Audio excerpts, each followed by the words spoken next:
À 6h45, Europe 1 vous répond, Thomas Soto. Imaginez une comète lancée à pleine vitesse et un petit robot, Philae, qui vient tranquillement se poser dessus. Non seulement c'est pas de la science-fiction, mais ça devrait même en principe devenir une réalité dans l'après-midi. Bonjour Alain Sirou. Bonjour Thomas. Vous êtes le consultant scientifique d'Europe 1 et aussi le directeur de la rédaction du magazine Ciel et Espace. D'abord, on va essayer de prendre la mesure de ce qu'on attend cet après-midi. Est-ce que c'est au niveau du premier pas de l'homme sur la Lune, par exemple ? Pour moi, oui, parce que c'est la première fois. Vous savez, nous sommes le matin où on va pour la première fois se poser sur une comète, c'est-à-dire un astre mythique que les anciens connaissaient comme étant déjà dérangeant. Comète, ça veut dire astre errant en grec. Ça ne respecte pas les règles, ça vient de n'importe où et ça repart vers nulle part. Donc ça fait rêver, mais ça sert à quoi d'aller poser un robot spatial sur une comète ? C'est toute la question de nos origines, d'où nous venons, d'où vient la Terre, comment elle s'est formée, comment les eaux des océans sont apparues. Est-ce que la vie a été amenée par les comètes ? Est-ce qu'il y a eu un petit coup de pouce venu d'ailleurs ? La comète, c'est un peu comme une machine à remonter le temps, c'est un hublot sur le passé. Et on sait à quoi elle ressemble, cette comète, c'est quoi ? C'est dur, c'est solide, c'est liquide, ça sent bon, enfin c'est quoi ? On va la sentir, on va la toucher, on va s'y poser, on l'espère. On sait que une comète aujourd'hui, ça sent pas très bon, ça pue même carrément. Ouais. Ça ressemble à une boule de neige sale, mais c'est pas de la neige en surface. On sait que c'est extrêmement poreux et on ne sait pas quand le petit robot va se poser, s'il va s'enfoncer, si ça va être dur. En fait, c'est ça aussi le suspense, c'est qu'on ne sait pas et on y va pour ça. C'est un saut dans l'inconnu. Question de Nicolas sur Europe1.fr. Combien de temps Philae va rester sur la comète ? On le sait ça ? Si tout va bien. Si tout va bien, elle devrait rester plusieurs mois et elle a pratiquement 3 jours d'autonomie de batterie et puis ensuite elle a des panneaux solaires et si elle est bien exposée au soleil, si elle s'est bien posée, alors on pourra la suivre pendant plusieurs semaines.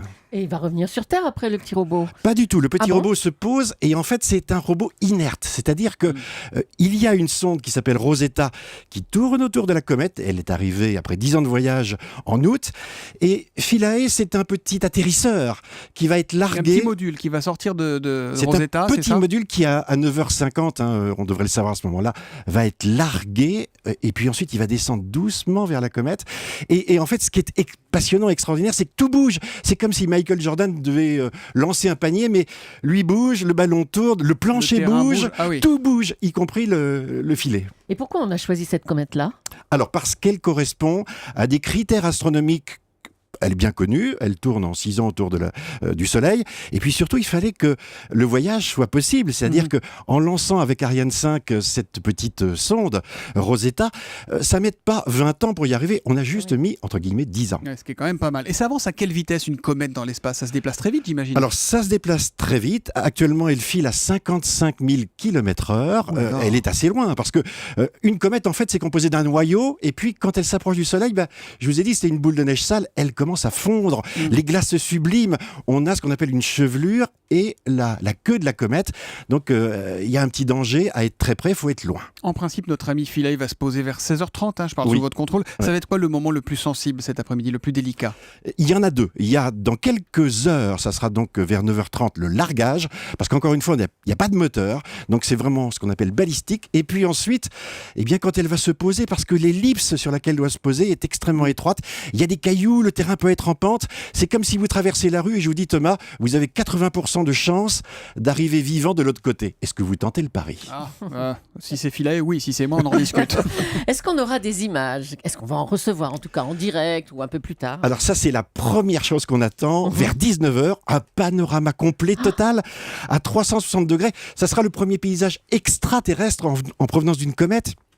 Et ça signera quelque chose de génial, c'est que pour la première fois, l'homme se sera posé sur un astre errant. Et c'est nous les Européens. Il y a des images qui viennent de quoi ? De 500 millions de kilomètres, c'est ça ? On est à 500 millions de kilomètres, c'est à peu près 3 fois la distance de la Terre au Soleil. Et il faut à peu près une demi-heure pour qu'on reçoive le signal. Alain Sirou, je vous ramène sur Terre avec ce tweet de Virgin 60. C'est financé par qui tout ça ? Qui paye ? Alors, c'est financé par nous-mêmes, les contribuables européens. Ça coûte exactement 1,3 milliard d'euros, mais sur 20 ans. C'est-à-dire l'équivalent de 4 Airbus A380. Et pour nous, chaque contribuables français, ça nous a coûté 20 centimes par an sur 10 ans. Ça les vaut.